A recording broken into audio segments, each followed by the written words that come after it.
When my clients ask how they can save 1 million on software this year, I say to them, start early. You should be kicking off your renewal analyses at least 120 days in advance of that renewal to really ensure that you have enough time to optimize the application at hand before it renews.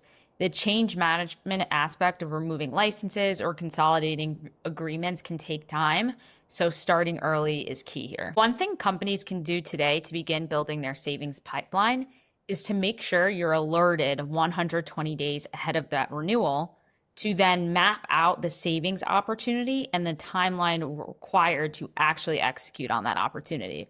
So I have an example here. So if you wanted to deprecate or get rid of an application, how long would it actually take to migrate users to an alternative tool? Or how long do you want to allow an end user to respond to a license management survey that's asking them if they need the license or not?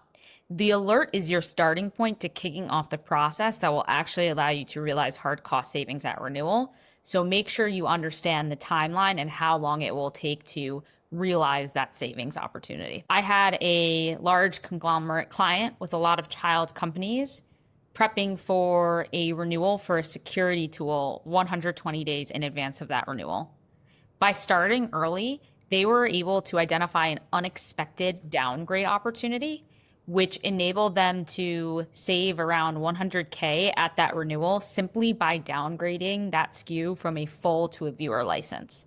One big mistake that I see companies make when trying to reduce their SaaS costs is not focusing on the standard license management activities throughout the year ahead of the actual renewal date.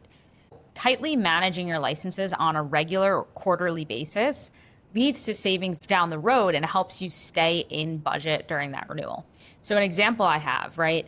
That new shiny AI tool that you want to try out, maybe there are licenses for another application that you can reclaim so that you can recoup the funds and put it towards the purchase of that new SKU instead of buying something net new.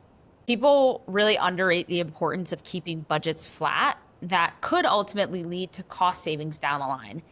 Everyone knows these days that vendors are constantly increasing their prices, so don't underrate the importance of keeping your budgets flat year over year.